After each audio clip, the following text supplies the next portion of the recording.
अब आज के टॉपिक में अम्ल, क्षार तथा लवण के बारे में हम लोग अध्ययन करेंगे। ये आपके रसायन विज्ञान का दूसरा अध्याय है। इसके पहले वाले अध्याय में हम लोगों ने क्या पढ़ा था? रासायनिक अभिक्रियाएं तथा रासायनिक समीकरण। वो अध्याय पूर्ण होगा।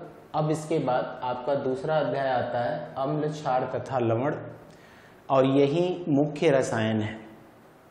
रसायन विज्ञान के अंतर्गत हम जिनका अध्ययन करते हैं वो हैं अम्ल, क्षार और लवण।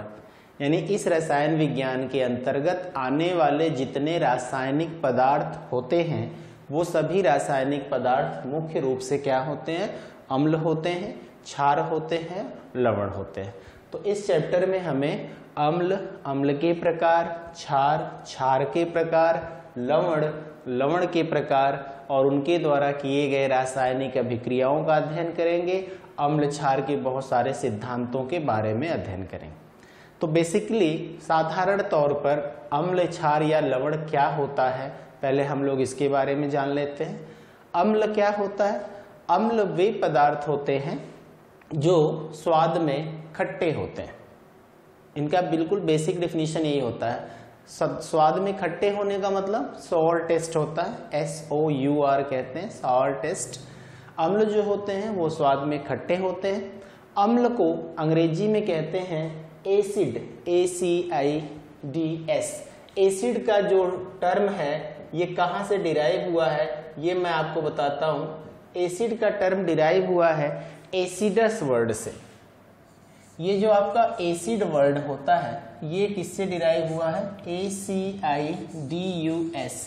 एसिडस का मतलब क्या होता है? सॉर टेस्ट होता है, sour taste, TASTE। Sour taste का मतलब होता है कि ये स्वाद में खट्टा होना, ये इसका मीनिंग है। तो जितनी भी अम्ल होते हैं वो सभी स्वाद में क्या होते हैं? खट्टे होते हैं। तो ये एसिड वर्ड कहाँ से डिराइव किया गया? एसिडस वर्ड से डिराइव किया गया। अम्ल जो होते हैं वो स्वाद में खट्टे होते हैं। अम्ल का जो एसिड नाम है वो कहाँ से उत्पन्न हुआ है? एसिडस शब्द से उत्पन्न हुआ है। एसिडस का क्या मतलब होता है? सॉर टेस्ट, यानी जनरली स्वाद में खट्टा होना। तो ज्यादातर एसिड जो होते हैं वो स्वाद में खट्टे होते हैं। उसके अतिरिक्त एसिड का दूसरा टर्म भी होता है, एक लिटमस पेपर आता है, लिटमस पत्र कहते हैं। वो दो तरह का होता है, एक लाल लिटमस पत्र होता है और एक नीला लिटमस पत्र होता है। तो जो लाल लिटमस पत्र है उसको नीला कर दिया जाए किसी रसायन के द्वारा, या जो नीला लिटमस पत्र है वो लाल कर दिया जाए किसी रसायन के द्वारा, तो वो रसायन होते हैं अम्ल और क्षार। यानी जो आपका अम्ल होता है वो नीले लिटमस पत्र को लाल कर देता है और जो क्षार होते हैं वो लाल लिटमस पत्र को नीला कर देते हैं।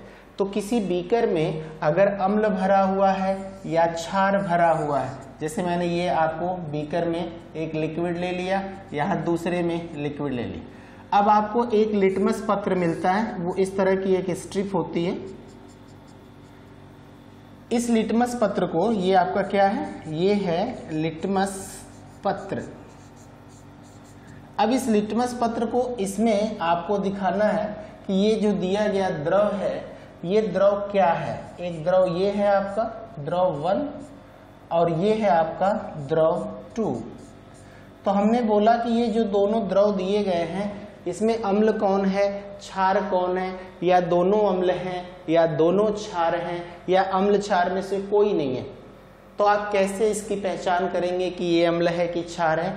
तो इसी लिटमस पत्र को लेते हैं। अब ये लिटमस पत्र जो होता है, सपोज करो हमने आपको नीला लिटमस पत्र पहले दे दिया।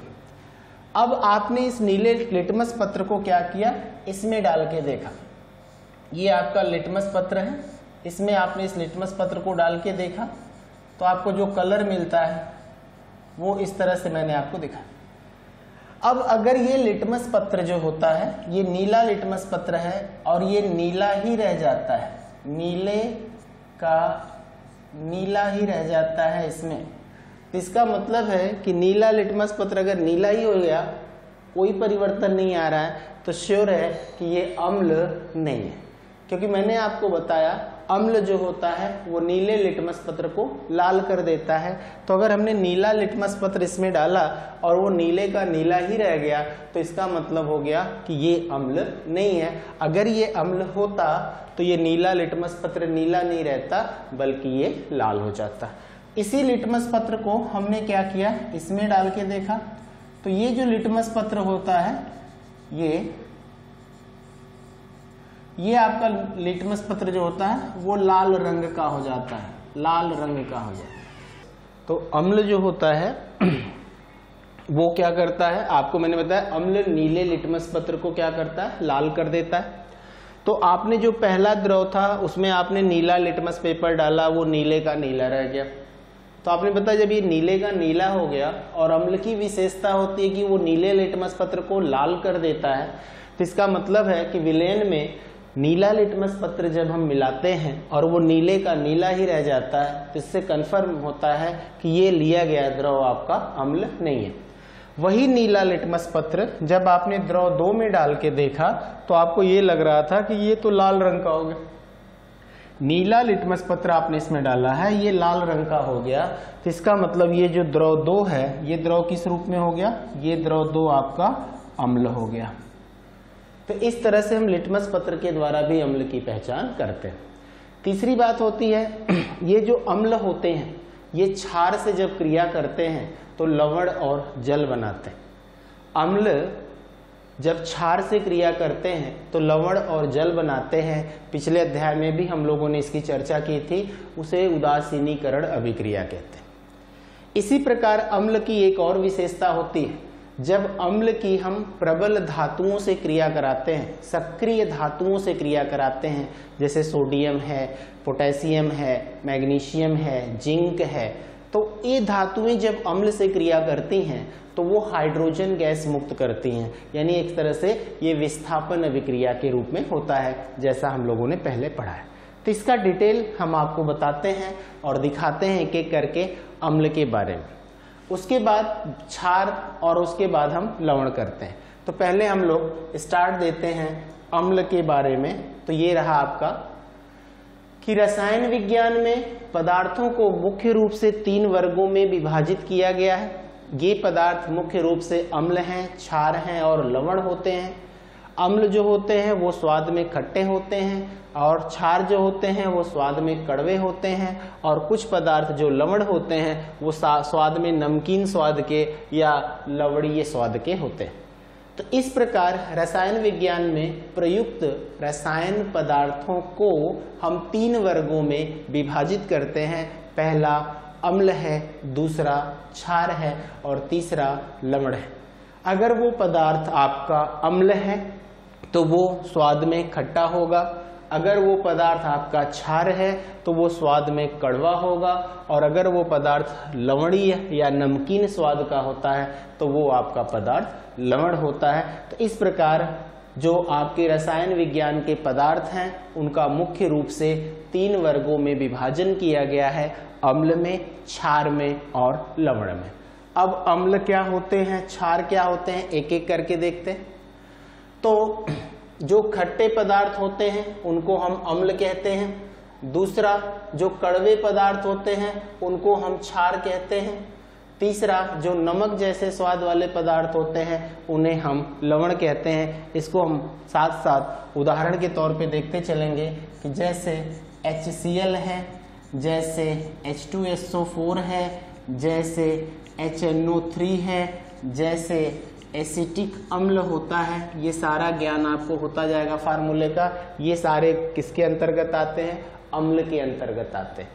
जो कड़वे स्वाद वाले पदार्थ होते हैं जिन्हें आप क्षार कहते हैं, जैसे NaOH है आपका, जैसे KOH होता है, जैसे कैल्शियम का हाइड्रोक्साइड होता है, इस तरह के जो पदार्थ आते हैं वो आपके क्षार होते हैं और ये स्वाद में कड़वे होते हैं। जो लवण पदार्थ होते हैं जैसे आपके NaCl हो गया, जैसे KCl हो गया, जैसे कैल्शियम सल्फेट के टर्म में हम आ जाते हैं, जैसे सोडियम का सल्फेट ले लेते हैं।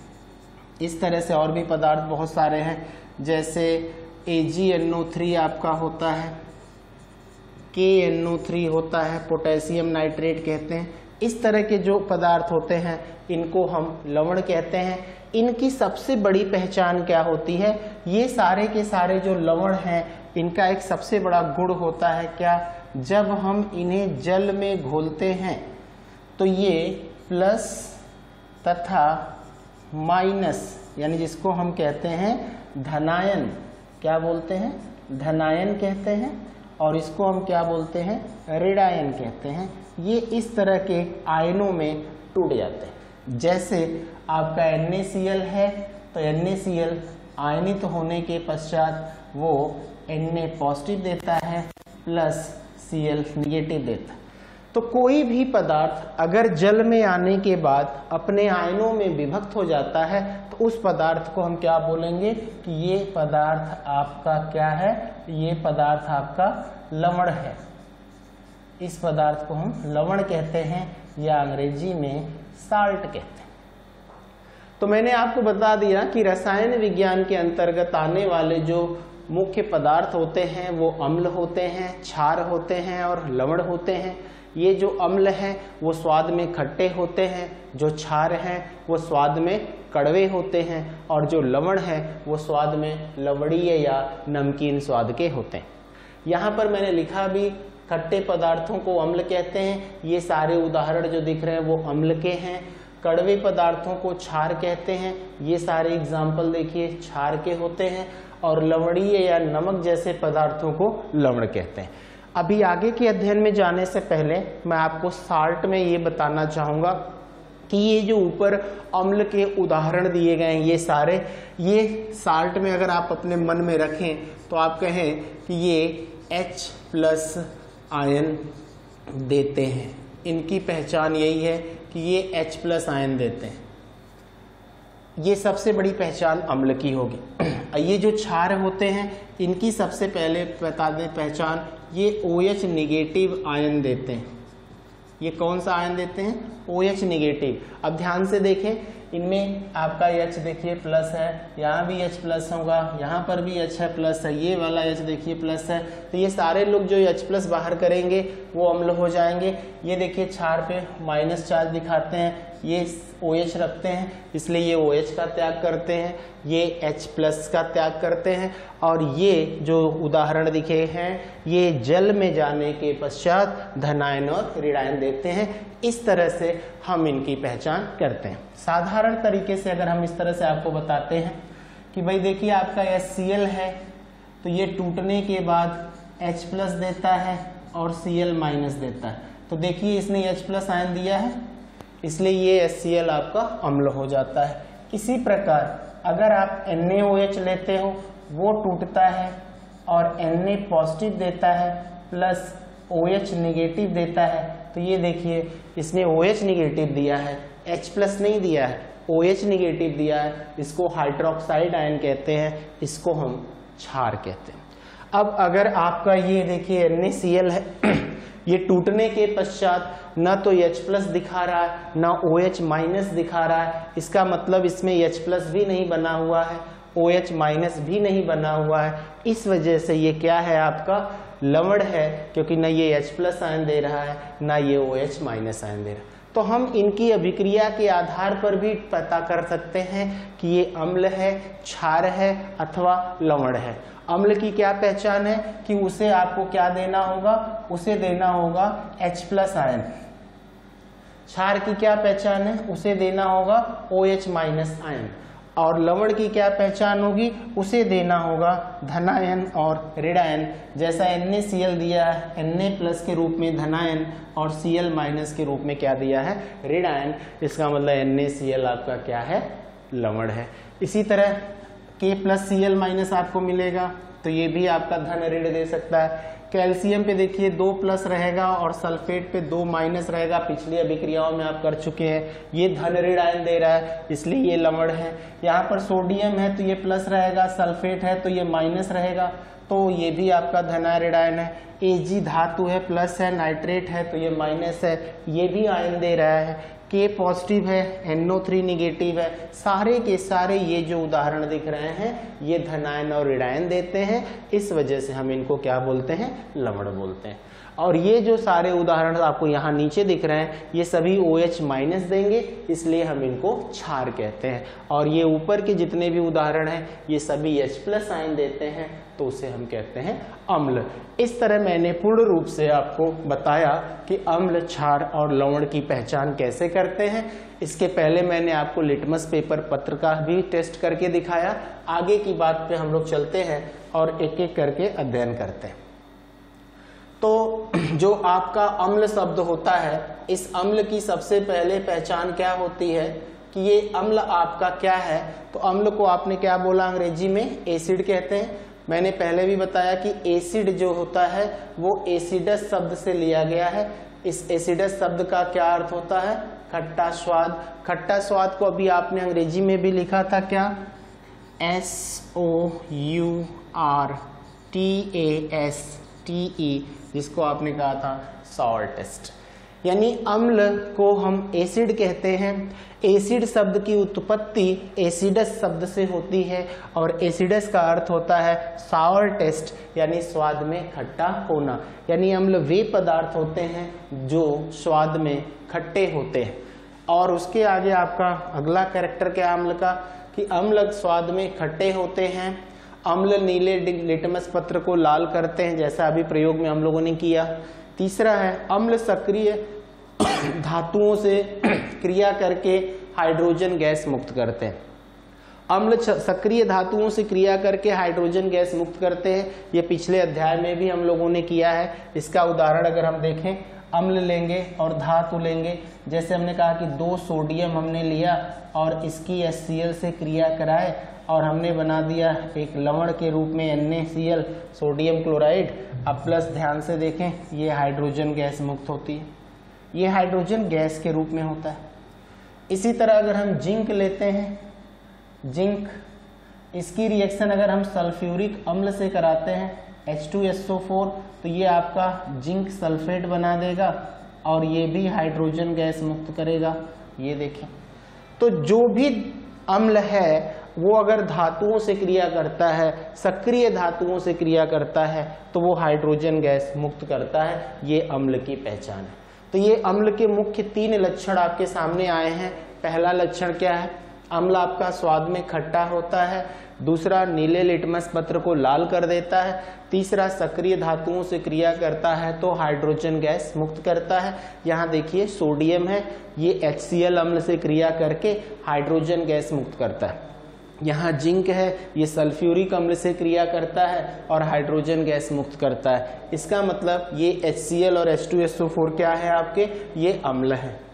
अगला पॉइंट क्या कहता है कि जैसे जो अभी मैंने रिएक्शन लिख करके आपको दिखाया कि सोडियम है, ये HCl से क्रिया करता है, NaCl और हाइड्रोजन गैस देता है। अब देखेंगे, अम्ल क्षार से क्रिया करके लवण तथा जल बनाते हैं, जिसको हम लोगों ने उदासीनीकरण अभिक्रिया के रूप में पढ़ा है। उदासीनीकरण अभिक्रिया क्या होती है, जब भी अम्ल की क्रिया क्षार से करी जाती है तो लवण और जल बनता है। इस प्रक्रिया को हम उदासीनीकरण अभिक्रिया कहते हैं। इस अभिक्रिया के टर्म को हम और भी डिटेल में एग्जाम्पल दे करके आगे करते हैं कि ये जो अभिक्रिया है आपकी, यहाँ पर जो HCl NaOH है, ये NaCl और जल बनाता है। इसका वास्तविक रूप मैं आपको दिखाता हूँ, आपको बड़ा सरल लगेगा कि सबसे पहले अगर HCl को तोड़ा जाता है, आयनित किया जाता है, तो वो H पॉजिटिव आयन देता है और Cl निगेटिव आयन देता है। इसी तरह NaOH को जब हम आयनित करते हैं तो वो NaOH भी टूटने के पश्चात आपका Na पॉजिटिव देता है और प्लस OH निगेटिव देता है। अब अगर ये धनावेशित है, ये ऋणावेशित है, तो इसमें भी एक धनावेशित आयन है और एक ऋणावेशित आयन। अब हमारे विलयन में ये 4 के 4 आयन हैं, ये 4 आयन है और हमें पता है कि धन का संयोग ऋण के साथ ही होता है या ऋण का संयोग धन के साथ होता है।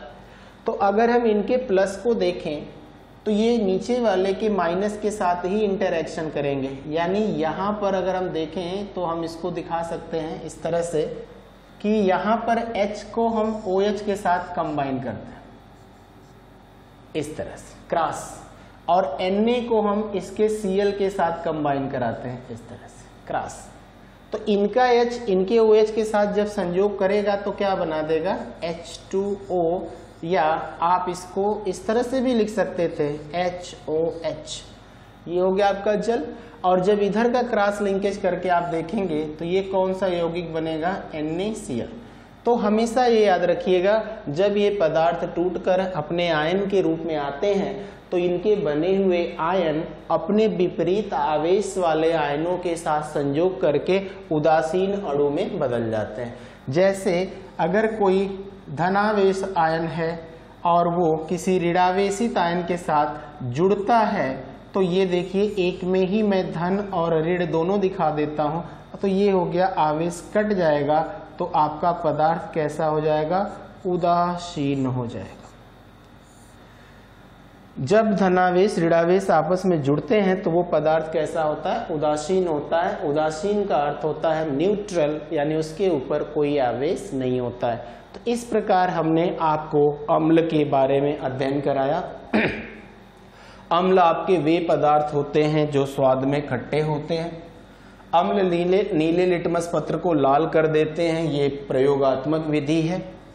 तीसरा है अम्ल सक्रिय धातुओं से क्रिया करते हैं तो हाइड्रोजन गैस मुक्त करते हैं, इसके बगल में हम एरो ऊपर की तरफ दिखा सकते हैं।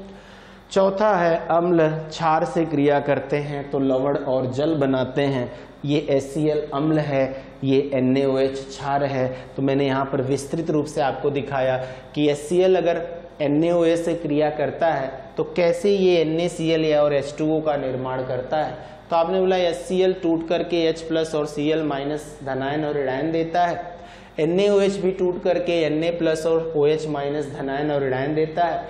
ये समस्त आयन विलयन में होते हैं, इनका धनायन इनके ऋणायन के साथ और इनका ऋणायन इनके धनायन के साथ संयोग करता है और इस तरह से यौगिक का निर्माण होता है।